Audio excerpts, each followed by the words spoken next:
So basically what I want to do in this presentation is I am going to talk about how I have been inspired by the Sisters of Mercy and their tradition in how I teach ethics. So to start out, I just want to talk a little bit about my background to kind of help give you the context for all of this. Also my kind of approaches to teaching, also a little bit of the context in which I teach these classes at Georgian Court University. As I go through this presentation, I will be referring to it as GCU, not with the full name. So for me, I am a Catholic historical theologian whose work focuses on the recovery of the voices of women as theological sources. Now, my training, with the exception of my master's degree, which I did with at a Dominican seminary, was all with the Jesuits. So because of that Jesuit background, in some ways, I was very primed to consider the importance of incorporating issues of social justice, also kind of the practice of service learning as I started teaching. So, you know, the themes of Jesuit education, like service, solidarity, the cura personalis, the care for the whole person, all of this led me to really emphasize Catholic social teaching and service learning. Also, as a feminist theologian, I place high emphasis on the idea of experience as a source for learning, and because of this have tended to lean towards a more hands-on approach in my classrooms.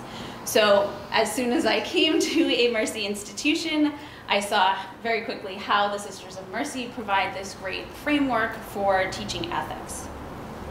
So at GCU, our Bridge General Education program has several courses that all students must take, whether they are transfer students or newly enrolled at the beginning of their career. So these are our common intellectual tradition courses. As of now, they fall into three categories, which are religious studies, ethics, and women's studies. So as of now, all of this may be changing, we have 5 courses that students may choose from. So 2 of these courses fall in religious studies. This is the theological ethics and the social justice ethics.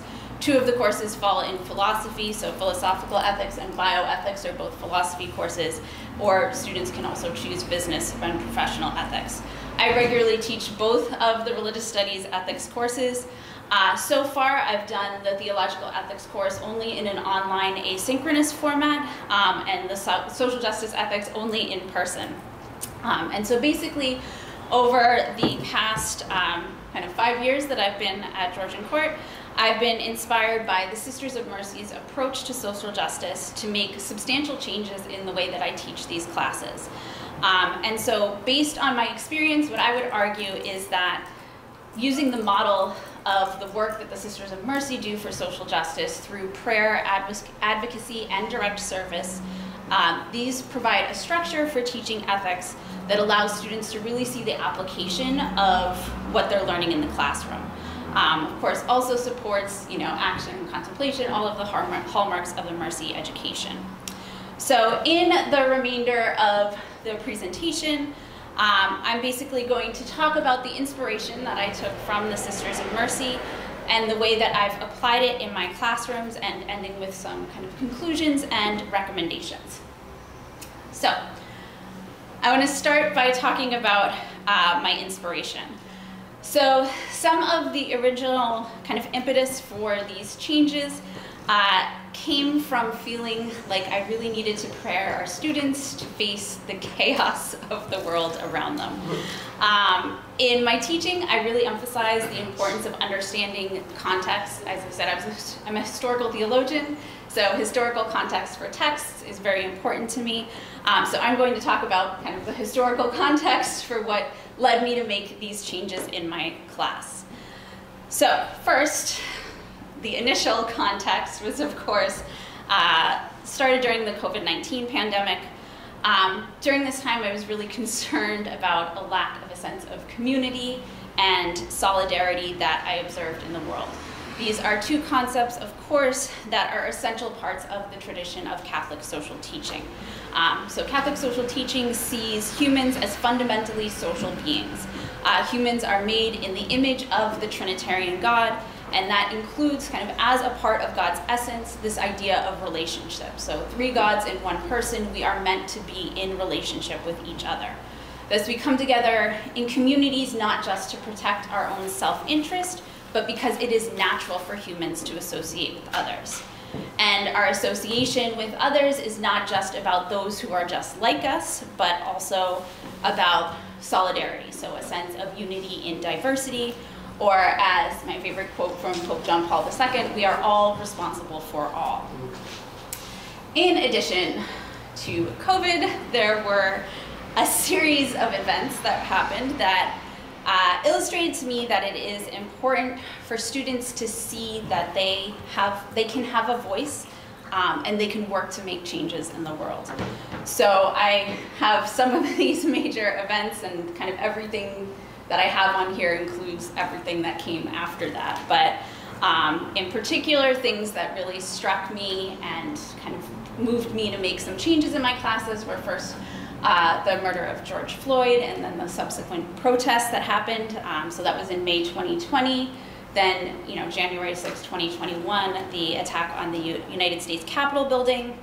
And then June 2022, the Supreme Court decision of Dobbs versus Jackson that overturned Roe v. Wade. What all of these kind of have in common is that they reflect a sense of the difficulty in making one's voice heard in the political process. So all that remained were feelings of kind of anger, violence, and despair. So I hoped that instead, students could see responsibilities that they had towards the community and the possibilities that come from participating in one's community. Given that, of course, the tradition of Catholic social teaching sees participation in one's community as a duty that you have to fulfill because you live in society. So to counteract these tendencies, I turned to the Sisters of Mercy. Now, my primary area of research is a group of nuns in early modern France, but of course I was very aware of kind of post-Vatican II associations between women religious and social justice. I had heard commentaries and critiques, for example, of the Vatican's investigation into the American Leadership Conference for Women Religious. I took part in I regularly try and take part in the triennial conference on the history of women religious, and so a lot of conversations were happening about that during the investigation. So the commentary focused on the Vatican's complaint that women religious were basically not speaking out against abortion enough, but instead focusing on issues of social or other social justice issues. And additionally, I also participated in June 2021 in a virtual workshop that St. Xavier University hosted on exploring the Mercy mission. And one of the presentations there was about the current work of the Sisters of Mercy for social justice, and that kind of clicked in me something to start thinking about what I could do differently in my courses. So I have basically centered my revisions on 2 fundamental aspects of the Sisters of Mercy's work for social justice. So first, in their 3 ways that they approach their work to social justice. As I mentioned earlier, prayer, advocacy, and direct service, and then of course the 5 critical concerns of earth, immigration, nonviolence, racism, and women. So the combination of these 2 aspects of the Mercy tradition provides a way of organizing the work that the students do when learning about ethics. So in this next part of what I present, I'm going to talk about how I applied these things in my courses. And as you will see, this has been very much a process of making changes, gathering feedback, and then planning further changes in different contexts. I was really fortunate to receive funding from 2 organizations as I was doing this work. So first, in 2022, I took part in the hybrid teaching and learning workshop for early career religion faculty teaching undergraduates. I don't remember the whole long name, which is hosted by the Wabash Center for Teaching and Learning in Religion and Theology. And based on that, or my participation in that workshop, I received a fellowship to support a teaching project. And I used this first fellowship to redesign how I taught students to write advocacy letters as part of their final assessment in my online theological ethics course. The second source of funding was through my participation this past year in GCU's Equitable Pedagogy Institute. And we had to do a teaching project as part of that institute. I was inspired by reading Bell Hooks and her discussion of praxis in combination with what I know about that term in the context of liberation theology. And so that led me to redesign this advocacy project in a way that more explicitly follows the practices of the Sisters of Mercy. So this redesign happened over this last year, and I will actually be implementing it in full in my fall course this semester. I'm doing an in-person theological ethics with this. So what I'm going to talk about is kind of what I did with each project in more detail, talking a little bit about the reasons I had for pursuing each of these projects, and then in the case of the Wabash one, I'll talk about kind of what the results of these changes were. So, phase one to this was the Wabash Fellowship, and this derived from an initial change that I had made in summer 2022 in my online theological ethics course. So, when I first started teaching this course, I had students do, a research paper into some ethical issue that they chose. But I really started trying to get them to see that these issues have actual connection to what's going on in the world. And part of this came from the shock of the Dobbs decision. So I thought about that in comparison to how students had discussed abortion as an ethical issue in previous semesters. Frequently, I had students saying, well, I'm not pro-choice or pro-life, I don't have an opinion on this.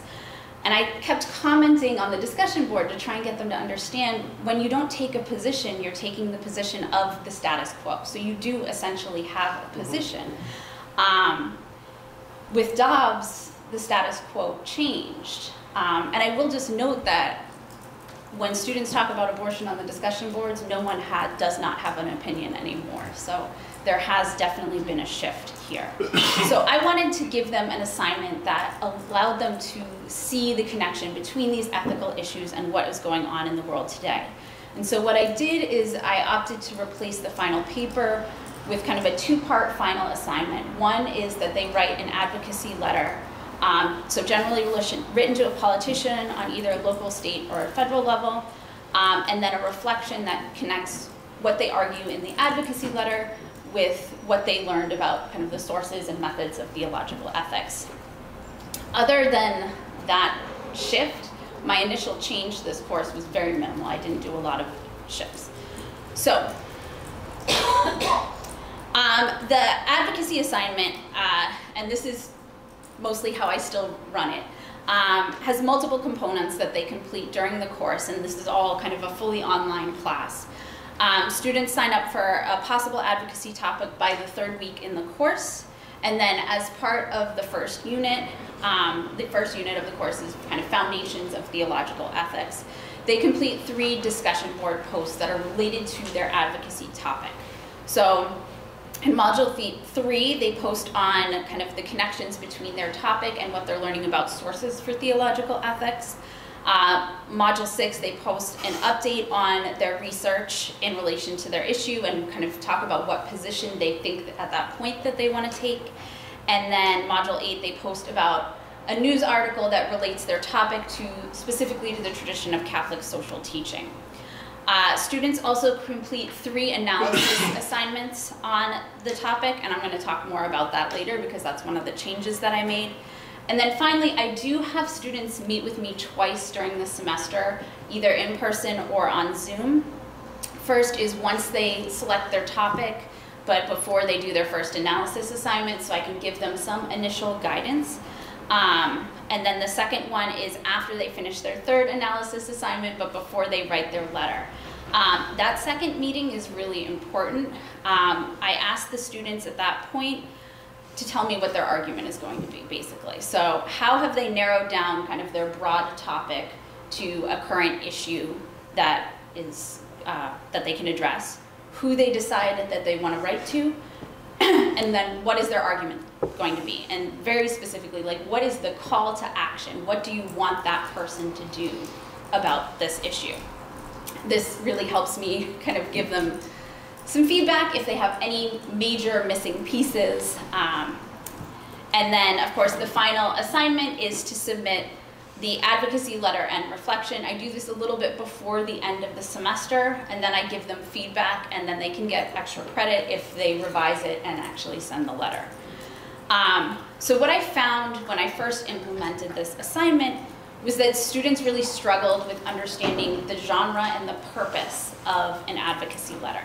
So they didn't really understand the structure of the letter itself. They had trouble selecting an appropriate government official to address their concerns to, and they really struggled with clearly identifying kind of like what the issue was and what the argument, what they wanted to argue.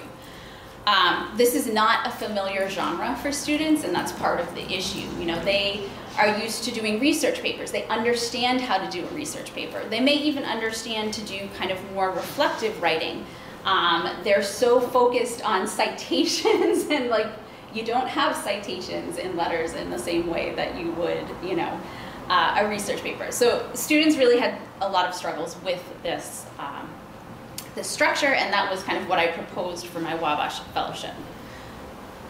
Okay, so my Wabash project was titled Teaching Ethics Through Advocacy and Active Citizenship, and I aimed to make changes to my online course so I could help them better produce an advocacy letter as their kind of final assessment. So I did some research into advocacy and service learning, especially service learning in the online context. I also corresponded about my ideas and got some feedback from two people. First, I have them here, Kristen Sessions, who was one of my Wabash cohort members. She was teaching ethics at Villanova and had done similar assignments in the past. And then I also corresponded with Marianne Comfort, who's one of the justice coordinators for the Sisters of Mercy. So I started this in the six-week summer course that I taught in 2023, and then implemented the changes more fully in my fall 2023 course. And overall, to kind of better guide the students, these were kind of the major changes that I made. So first, to focus students more on kind of the theological aspect of what they're doing in this course, I made some changes in terms of the order in which I introduced material. Most importantly, I would say I moved the students' reading of the passage from Matthew 25 about the judgment of the nation. So this is where Jesus talks about separating the sheep from the goats, and it's all about caring for the most needy. So I wanted to put that earlier in the course when they're deciding what they want to do their advocacy letter on, to start thinking about the importance of caring for other people. Second, I of course made multiple revisions to assignment guidelines to make them easier to read, to clarify what I wanted students to do. And third, the more substantial change, and I think this was probably the most significant one, is I changed what I did with the 3 analysis assignments. So when I first started, because they were doing, again, research papers, they were doing 3 article analyses. So, I wanted them to do these still, of course, to get a sense of like, how do you make arguments about this topic in terms of ethics. But what I shifted was they now do 2 article analyses, and then I got a selection of sample letters from Marianne Comfort that the Sisters of Mercy had sent with other organizations. And the 3rd analysis assignment is now an analysis of the advocacy letter. So they think about like the structure and the argument in actual context of an advocacy letter, and that has made kind of a lot of changes in terms of what the students produce. Finally, I also added a handout that summarized 6 pillars of advocacy and explains to the students about how these apply to what they're doing in their assignment. Now, as part of this project, I also added in pre- and post-course reflections, where I asked students, or tried to get students' sense of what they already know about advocacy, and then like what they learned over the course of the class.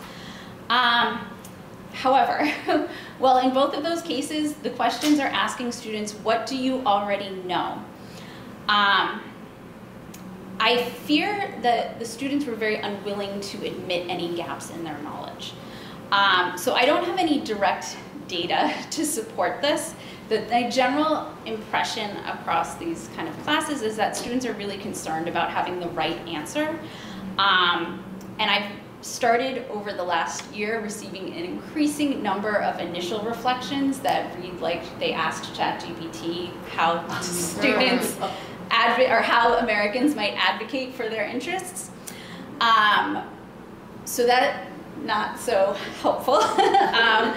But the effective thing that I kind of took out of this is one of the things that I asked that they couldn't get from ChatGPT was if they had ever sent an advocacy letter before, if they had any experience in advocacy. And then I asked if, in the final reflection, would you do this again? Like, would you send an advocacy letter? So, well, only about a third of the students in any class had any experience with advocacy before. All of my students in the summer 2023 course and 2/3 in the fall 2023 course said that they would definitely or likely write a letter to a government official again in the future. And of those who did not say yes in fall 2023, some of them just didn't answer that question. Only 4 students said that they definitely wouldn't do something like this again. So, one thing that I've observed in this process of evaluating the students' advocacy letters, both kind of from prior semesters when I taught this class and the 2 iterations of the course that I did under the fellowship, is that some students need some basic review about civics and the structure of the US government. Just kind of for, again, a little bit more of the context, GCU has an acceptance rate of around 76%. 40% of our students are first-generation college students, and we don't assess, students on civics knowledge when they come into the university. But over the course of this past year, as we're working on reform of Gen Ed, I have been having a lot of conversations with people in English and math about kind of deficiencies or gaps in knowledge that students are coming in with. It would not surprise me if there is a similar kind of gap for civics government knowledge. This is essential knowledge for writing an advocacy letter.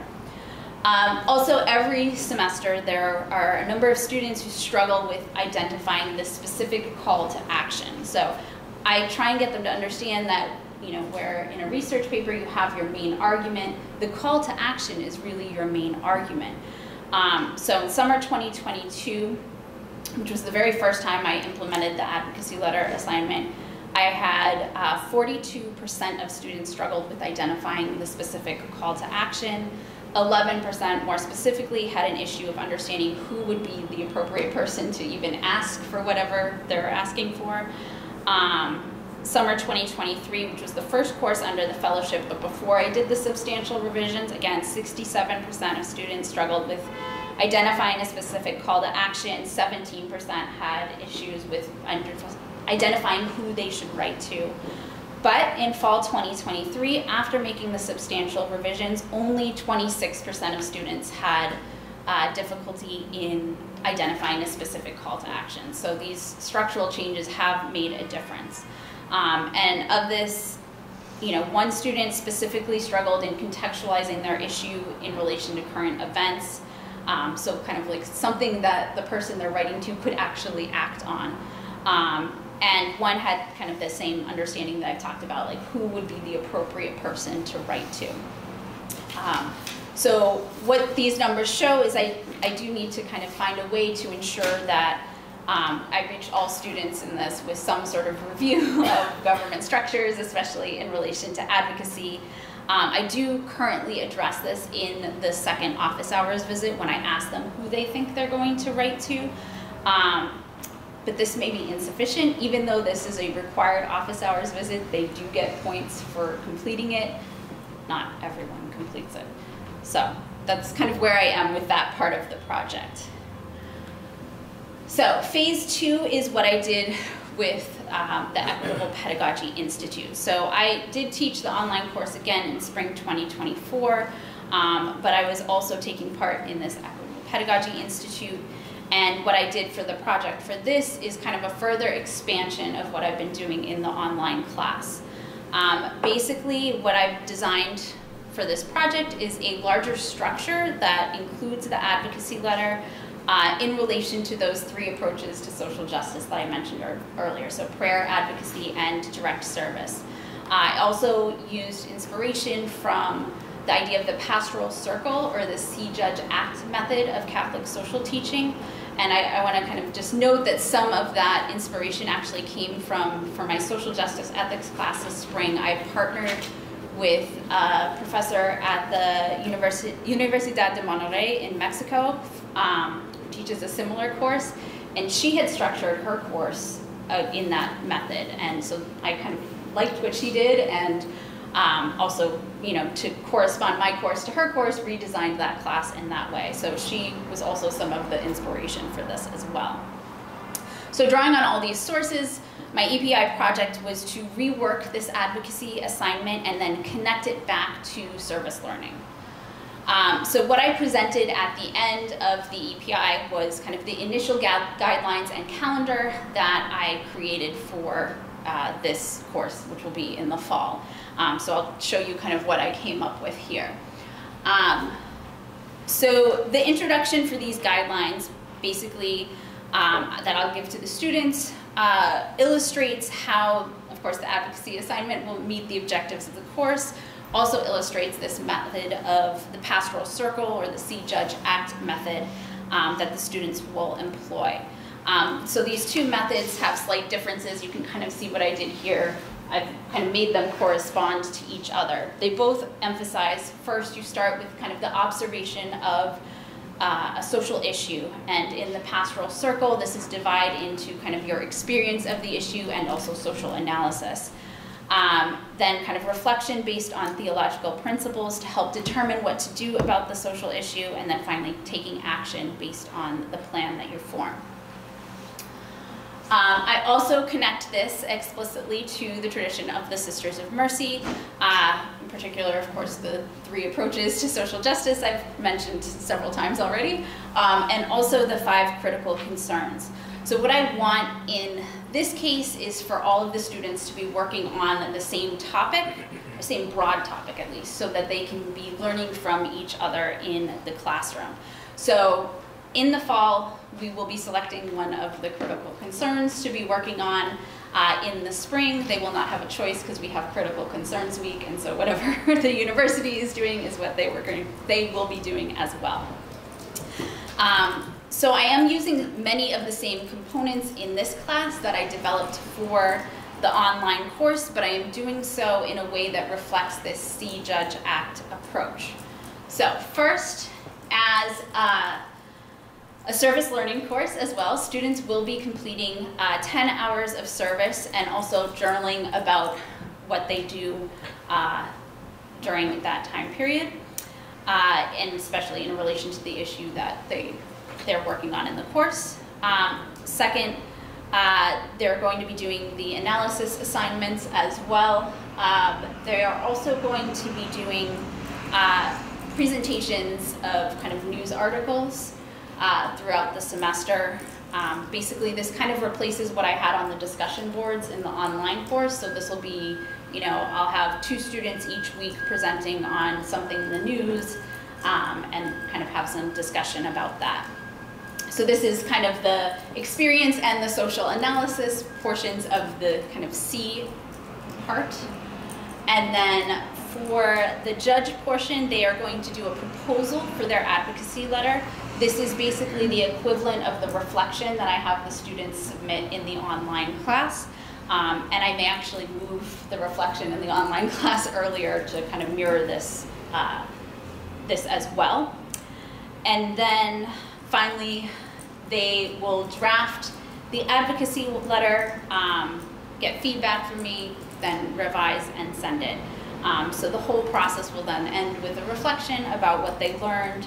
But as I said, I am eliminating that pre-course reflection because I found that not so useful.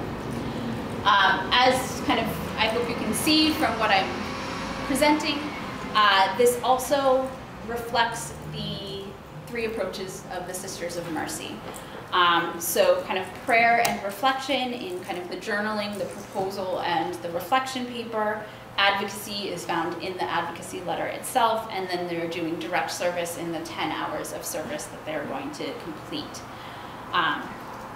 So this is kind of the calendar that I've set up by rearranging the assignments again. I have been able to kind of more effectively follow the model of the Sisters of Mercy and also embed students in the tradition of Catholic social teaching. Okay, so as you can see, and as I've been talking about, this is not done yet. So the next step is going to be, first I have to compile a resource for students to help them in selecting their service project. I know Jaime the other day mentioned that the Career Center has these resources. I also know that campus ministry at one point had been trying to collect the service organizations that we have partners with around the critical concerns, but that work was incomplete, so I've kind of gotten information from career services, from campus ministry, and I need to kind of look at all of that stuff and see if I can come up with something that of course then could be used in other situations as well. And then of course I will be implementing this fully in my fall class, so we'll know more how this works after that semester. There's also these last three things that I need to do, which came out of the kind of feedback I got from the Wabash Fellowship. So again, as always, especially with online courses, I need to review the assignment guidelines for clarity. I need to determine some ways to incorporate some information about how to write strong arguments and also how to address counter arguments. And then I need to figure out some way to include a review of US government structures, especially in relation to the question of advocacy. Okay, so the reason that I kind of wanted to talk about kind of what I'm doing here as part of the roundtable is I feel like this is a really good approach for upholding the Catholic and Mercy traditions. So first, in my context, it has clear connections to the GCU mission statement, and especially the kind of core values of justice, respect, integrity, service, and compassion. Also the goal to help students translate concern for social justice into action. But more specifically, our mission statement includes providing a comprehensive liberal arts education in the Roman Catholic tradition. And I know Jaime has seen this slide a few times because I've been presenting it every time we presented on Gen Ed with the faculty assembly. But one of the important aspects of that tradition is that education is designed to create good citizens. So this is rooted in the idea that I discussed earlier about the way the Catholic tradition sees human beings as fundamentally social beings who are meant to live together in community. So the tradition of Catholic social teaching teaches that all citizens should contribute to the common good and take responsibility for participating in their country. It also states that education should include formation in part aimed at, and this is a quote, the good of that society to which they belong and in the duties of which they will as an adult have a share. So this assignment in which students learn to pay attention to social issues in the world today and to raise their voice about these issues is very much in support of these Mercy and Catholic traditions. And in addition, students like this assignment. So as kind of noted previously, the majority of the students that I tracked as part of the fellowship did say that they wanted to use advocacy, or they would likely use advocacy letters in the future after having this experience. These are from my fall 2023 course evaluations, but about a third of the comments that I got specifically either mentioned the advocacy letter or learning about the kind of adaptability of theological ethics to everyday life as strengths for the course. So I just have a few examples here from that.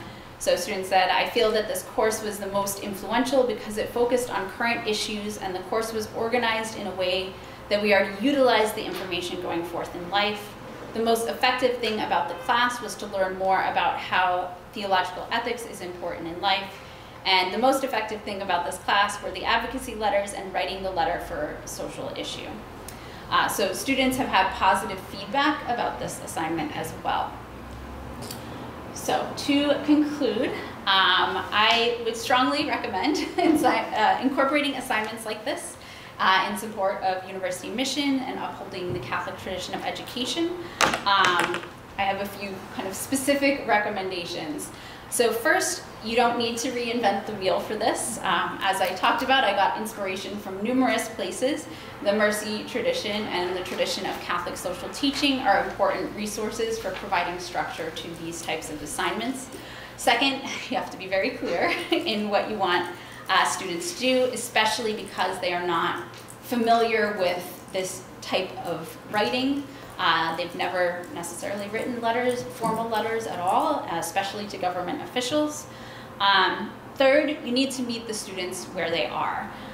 So in my online class, even though it's fully online asynchronous, meeting with the students individually allowed me to kind of provide more help to the students who needed that more, additional help with the process. But as I talked about, I think it is a good idea to review kind of just the 3 branches of government and how laws are made. It's probably a good idea even for students who might be familiar with that process. Finally, one of the things that I've kind of observed over the last year is that you really need to encourage students to pay attention to the world around them, especially what is going on in the news. If we want to be producing kind of students that will be good citizens, as the Catholic tradition emphasizes, we need to kind of show them what that means. So, thank you.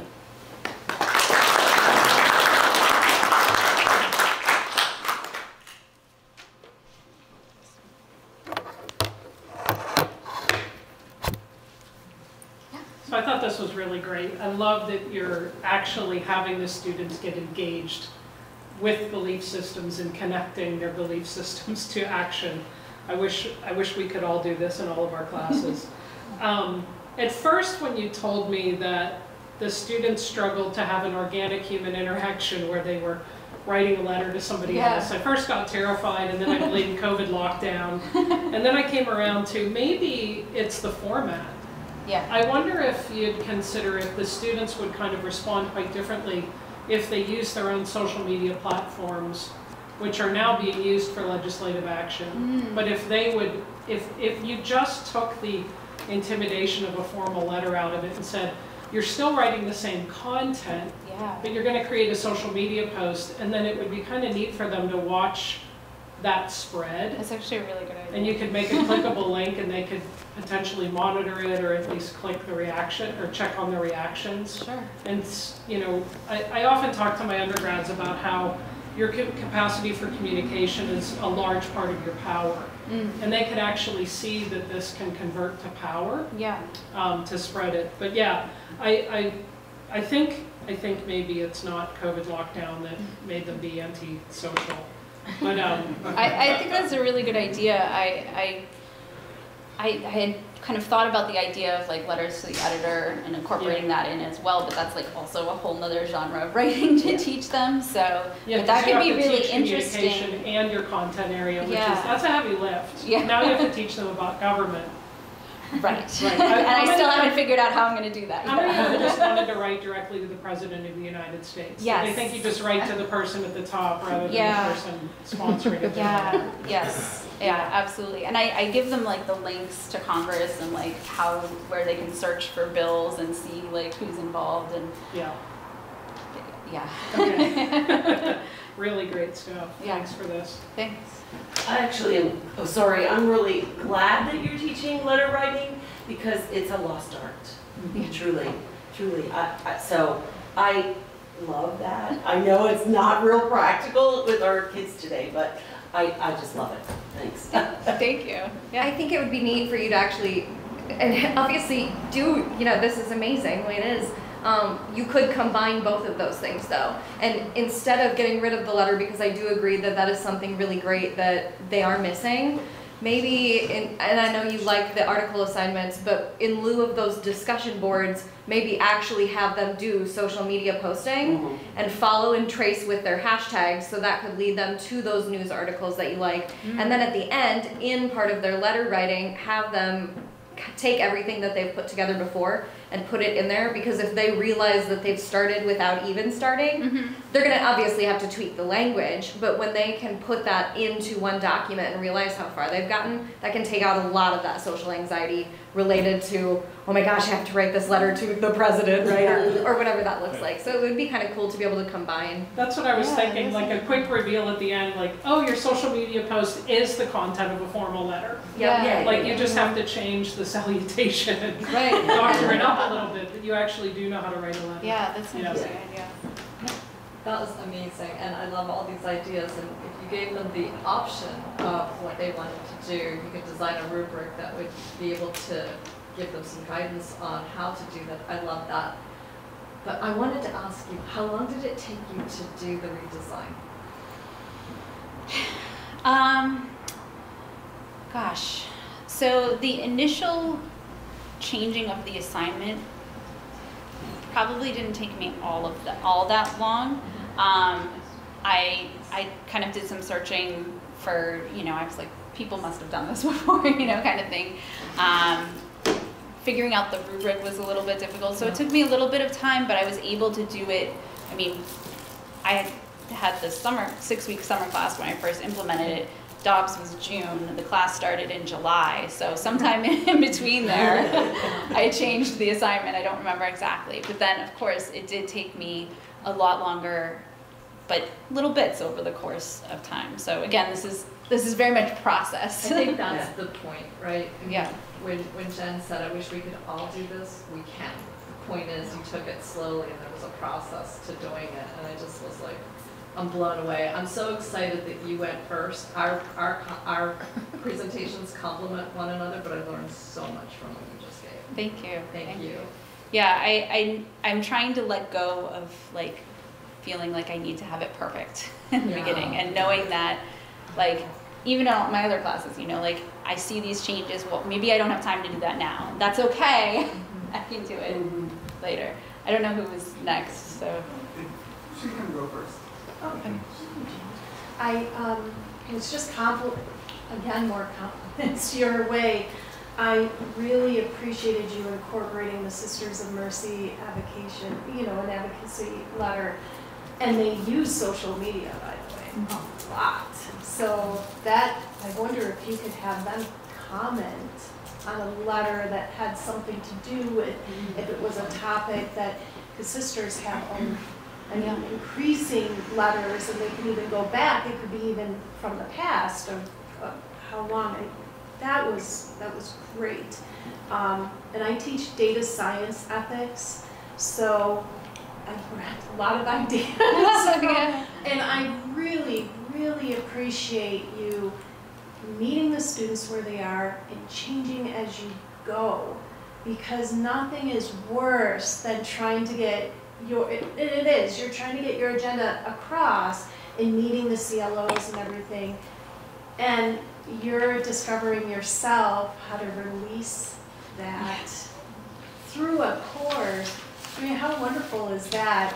And you were able to adjust as you went along, meeting the guidelines, meeting the CLOs, but I think you got more of a purpose out of it, and understanding your students' purpose, and they did too. Yeah. With their discovery. It was a great process. I wrote down tons of notes, and I really admire how you did it. Thank you.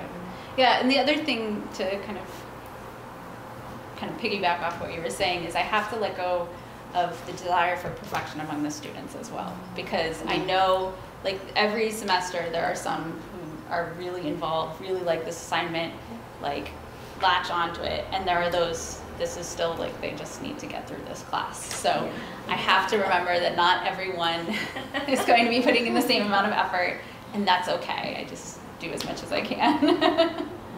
So, yeah. So I have two questions. One, do you have students read the letters to one another so they can hear, or maybe share it so they can read other people's letters, because that could be interesting. Yeah. And the other question is, how did you come up with this idea? Because it's genius.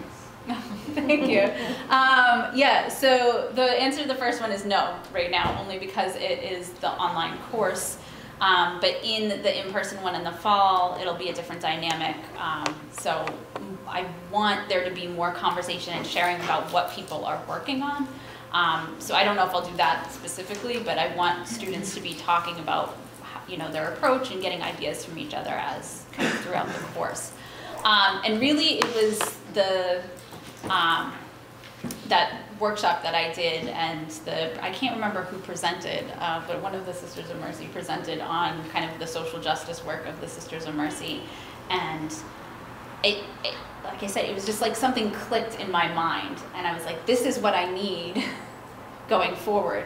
And I initially actually did some playing around with this in my social justice ethics class as well, where that was a service learning course, but I had them do it, they could pick one of those 3 ways. So the prayer often became a little bit like direct service because they were helping with Critical Concerns Week. I always teach it in the spring. But they could do kind of a direct service related to the critical concern, or they could do an advocacy project. So I've been kind of tinkering with this for a while, but basically since that, that presentation.